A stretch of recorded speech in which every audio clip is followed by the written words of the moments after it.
perkara sehingga namanya tetap harus dicatat dan ini adalah database bagi marketing. Sangat penting, sangat apa berguna ketika suatu saat siapa tahu walaupun sekarang tidak pesan, ke depan dia bisa saja untuk pesan itu. Jadi misalnya di sini nama lengkap, namanya Roni misalnya gitu. Alamatnya mana? Alamatnya Pagah misalnya gitu ya. Nomor HP asal saja ini saya inputkan. Nah, di sini pekerjaannya apa? Roni itu. Roni seorang guru misalnya.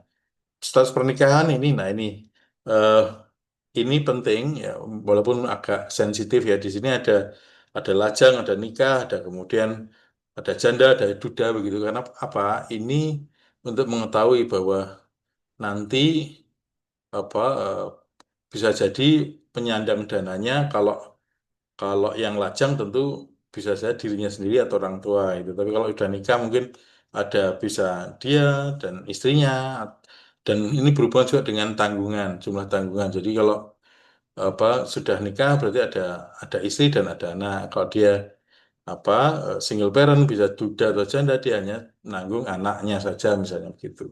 Jadi ini penting harus diisi. Misalnya ini nikah gitu ya. Nama pasangannya siapa? Roni, nama pasangannya Rini misalnya gitu. Jumlah anaknya berapa? Oh, masih punya anak satu, makanya dia eh, sempatkan untuk beli rumah baru ya. Misalnya begitu. Kita simpan, jebret. Nah, nih. Di sini langsung masuk Roni. Dari Pagah, nomor HP ini, pekerjaan guru, nikah dengan pasangan namanya Rini, anak satu. Kok ternyata salah, bukan Roni, ternyata namanya adalah siapa? Rudi misalnya gitu. Bisa diedit, disimpan, jadi deh Rudi. Ya, masih salah lagi, yang bener yang tadi diedit lagi. Ya nggak apa-apa. Jadi Roni lagi gitu. Ini bisa. Jadi ini bisa diedit maupun bisa di delete. Nah ini data customer yang ini pasti sangat penting untuk marketing. Kita kembali ke apa dashboard tadi. Masih terlihat total dan pengeluaran, total penerimaan, pengeluaran dan saldo tadi. Dan ini tampilan hanya khusus untuk owner saja. Marketing nggak perlu tahu, ya kan? Bahkan keuangan kalau mau lihat seperti ini ya lihat di apa di halaman kerja dia ya, tidak di dashboard yang langsung dilihat seperti kemudahan yang didapatkan oleh owner ini. Marketing tadi sudah masukkan customer, kemudian kita mau masukkan rumah. Jadi di sini rumah ada tadi baru kita masukkan misalnya Puluhan Asri dengan klaster Rinjani misalnya. Bloknya apa? Klaster Rinjani blok dari blok O misalnya. Dari O nomornya berapa? Satu. Luas tanahnya biasanya kalau nomor satu itu di ujung ada sisa lahannya kan. Misalnya dilebihin. Harusnya 60 dia 80 misalnya gitu. Karena ini KPR.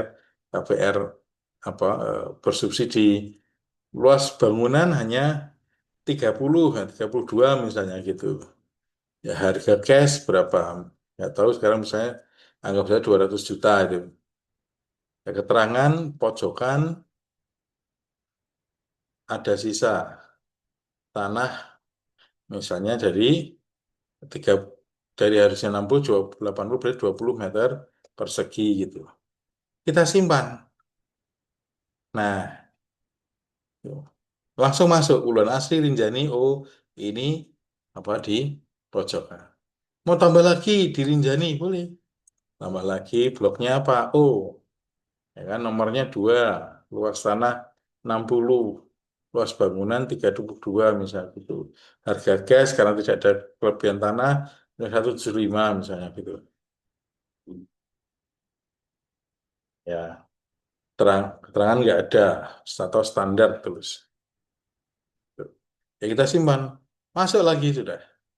Jadi ini mudah. Nah ini tabel rumah inilah tabel yang bisa dijual oleh marketing. Kembali lagi ke dashboard awal, marketing ini ada customer sudah kita coba, rumah sudah kita coba, pemesanan mari kita coba. Nah, di sini kita lihat tadi sudah masukkan data dari customer-customer itu. Apakah masuk yang namanya siapa tadi? Roni ya kan? Nah, coba ada nggak di sini? Itu kita klik customernya. Nah, ada Roni. Ya, tinggal klik mau apa, perumahan apa dia? Oh, dia pengennya di Arjasa. Oke, terus klaster apa? Klaster Manhattan. Oh ya, sayangnya tadi Arjasa belum kita isi rumahnya ya. Pakai Uluh Nasri aja. Klasternya apa? Eh, Rinjani misalnya. Rumahnya apa? Rumah oh nomor satu misalnya. Metode bayar apa? Apakah nyicil atau cash? Di sini tinggal milih saja, nggak usah nulis. Milih aja misalnya mengangsur dengan DP berapa? Kalau harganya saja misalnya tadi 250 atau 200, maka DP-nya misalnya dia DP 15 juta itu misalnya. Misalnya, saya nggak ngerti apakah benar atau tidak. Kita masih proses rencana, kita simpan. Nah, di sini Roni Wuluhan Rinjani mengangsur masih pada level rencana. Nah, nanti kalau udah DP, boleh diedit tinggal merubah down payment. Kita simpan. Nah, ya, klasternya apa? Eh, klasternya sebenarnya ini Wulan Asri ya klasternya Rinjani, rumahnya O1 ya kan? Down payment, simpan. Ya, sudah. Langsung nih down payment. Begitu. Ini sangat mudah sekali. Nah, kantor gimana? Walaupun ini marketing ada di Wuhan atau ada di arah jasa sana, kantor yang ada di mana saja itu bisa melihat langsung. Itu. Ya, oke. Lagi, customer siapa lagi? Sunarto misalnya. Sunarto ini tadi saya simulasi sudah saya masukkan namanya. Perumahan misalnya apa? Perumahan Taman Permata Indah itu misalnya. Klasternya flamboyan. Rumah apa OD01? Dia maunya apa metode bayarnya? Cash karena kaya bro. Bayar ya langsung misalnya 450 juta. Nah, tapi oke, gimana oke? Oh ternyata dia hanya anu aja, hanya getak sambal aja rencana gitu. Rencana mau cash itu. Ya udah nggak apa-apa kita simpan. Jebret. Sunarto Taman Permata Indah kan apa, klaster flamboyan di 01 cash 450 tapi baru rencana kita kita catat aja mau diedit kapan boleh ini bisa langsung diedit. Gitu ya jadi ini dari aplikasi untuk marketing pasti sangat merasa dimudahkan. Itu tidak harus apa bikin laporan lagi, harus telepon lagi, harus WA dan segala macam. Sudah di WA, harus masukkan Excel, harus apa laporan di Zoom dan segala macam. Tidak perlu ini sudah sekali ini langsung data masuk terintegrasi semua. Ya, ini tadi marketing. Kita kembali ke dashboard yang awal, kemudian masuk ke mana marketing ya, ke pemesanan sudah. Oh, customer rumah dan pemesanan sudah kita lewati. Sekarang kita masuk ke finance. Ya, finance itu kita keuangan hubungannya dengan apa sih? Ya, keuangan itu hubungannya dengan laporan pemasukan dana atau laporan pengeluaran dana, penerimaan atau pengeluaran. Jadi, dan kemudian yang terakhir apa? Supplier. Supplier itu kalau ada pembelian maka sebetulnya suppliernya siapa kan gitu.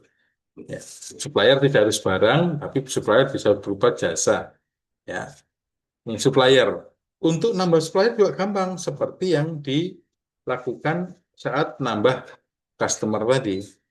Misalnya ini ada supplier baru, PT apa? PT oh, Anugrah misalnya. Ya, kontak personnya Tony. Ya, nomor telepon kita isi asal aja. Email adalah anugrah@gmail.com. Nah, websitenya dia belum punya, NPWP-nya asal aja kita masukkan. Kota mana? Mengapa ada kota, ada alamat? Jadi seringkali dalam manajemen kita akan menentukan kira-kira supplier mana ya yang berada